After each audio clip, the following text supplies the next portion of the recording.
दुआ है। अद्दुआ नूरु समावात वल अर्द, दुआ जेका आहे उहा आसमाननि ऐं ज़मीनुनि जो नूर आहे।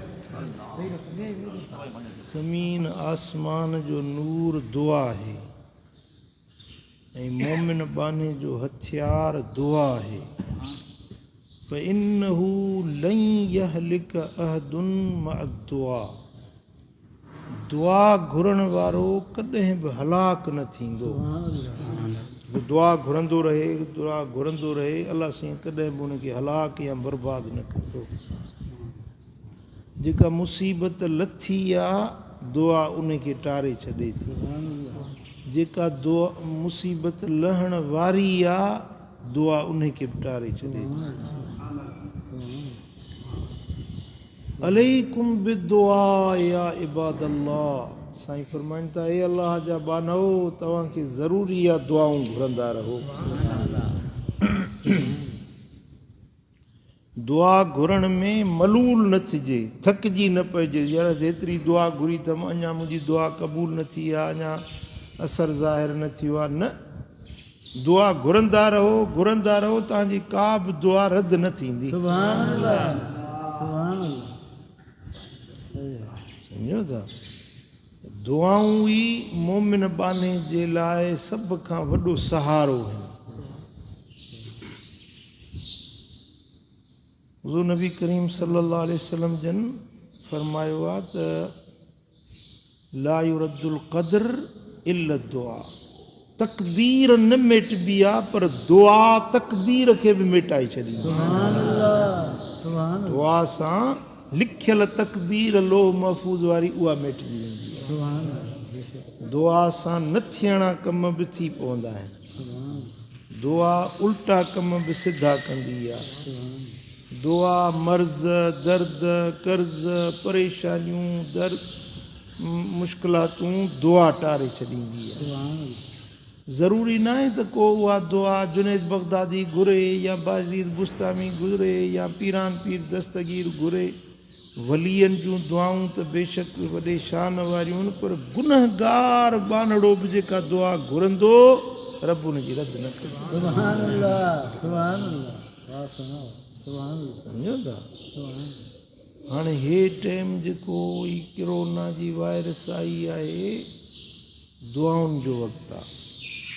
अलाह ताला जल शान जे अॻियां घणियूं दुआऊं घुरो, अलाह कंदो मुसीबत वेंदी टरी। ऐं अलाह जो शुक्र आहे असांजे पाकिस्तान ते अलाह साईं जी वॾी महिरबानी आहे। सॼी दुनिया जे मुल्कनि जो तव्हां पढ़ी ॾिसो, अख़बारुनि में इन्हनि में अचे थो त किथे 5 लख माण्हू मुतासिर थिया आहिनि, किथे 4 लख, किथे 50,000, किथे 70,000, ऐं मुआ जेकी आहिनि किथे 25,000 माण्हू मरी विया आहिनि, किथे 10,000 मुआ आहिनि, किथे 15,000 मुआ आहिनि। पाकिस्तान में 100-150 माण्हू मुआ आहिनि ऐं मुब्तला जेके माण्हू थिया आहिनि से 5,000 या 6,000 आहिनि। अलाह जो करम आहे, फ़क़ीरनि जूं दुआऊं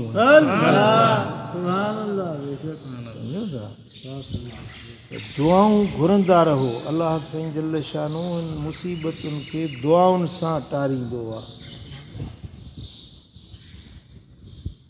अल्लाह तबारक व तआला क़ुरान मजीद में फरमायो आहे उदऊनी अस्तजिब लकुम, तव्हां मूंखां दुआ घुरो, मां रब तव्हांजी दुआ क़बूल कयां।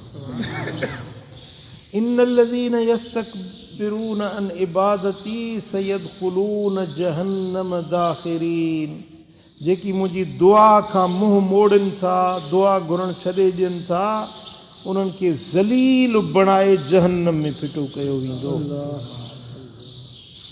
ये दोज़ख जा ॿारण थी वेंदा। सम्झो था, ॾुख हुजे या सुख हुजे, दुआ घुरण बंदि न कयो। जेको दुआ घुरंदो रहंदो उहो कॾहिं बि हलाक ऐं बर्बाद न थींदो। दुआ घुरण वारे सां अल्लाह जी रहमत शामिल हूंदी। दुआ घुरण वारे ते अल्लाह ताला जल शानू जे फ़रिश्तनि जो पहरो थी वेंदो आहे। पंहिंजे मक़सदनि जे लाइ, पंहिंजे दिलि जे तमन्नाउनि जे लाइ त दुआ घुरो, पर पंहिंजे अबे अम्मा जे लाइ, पंहिंजे अज़ीज़नि क़रीबनि जे लाइ, पंहिंजे ओड़े पाड़े वारनि जे लाइ, साईं करीमनि जी सॼी उम्मत जे लाइ दुआ घुरो। जेॾी महिल बि दुआ घुरो त पंहिंजे अबे अम्मा जे हक़ में ज़रूरु दुआ घुरो। ऐं साईं जन फरमाए त अलैकुम बि दुआ आन, दुआ उल ईमान व दुआ उल सुल्तान। ॿ दुआऊं ज़रूरु घुरो। हिकिड़ी पंहिंजे ईमान जे लाइ दुआ घुरो, ॿियो पंहिंजे बादशाह जे लाइ दुआ घुरो। अलाह हुनखे सुधारे, सुठे रस्ते ते हलाए, हुनखे रहम ऐं बाझ ॾिए। पंहिंजे बादशाह जे लाइ बि दुआ घुरंदा कयो ऐं पंहिंजे ईमान जी सलामती जे लाइ बि दुआ घुरंदा कयो।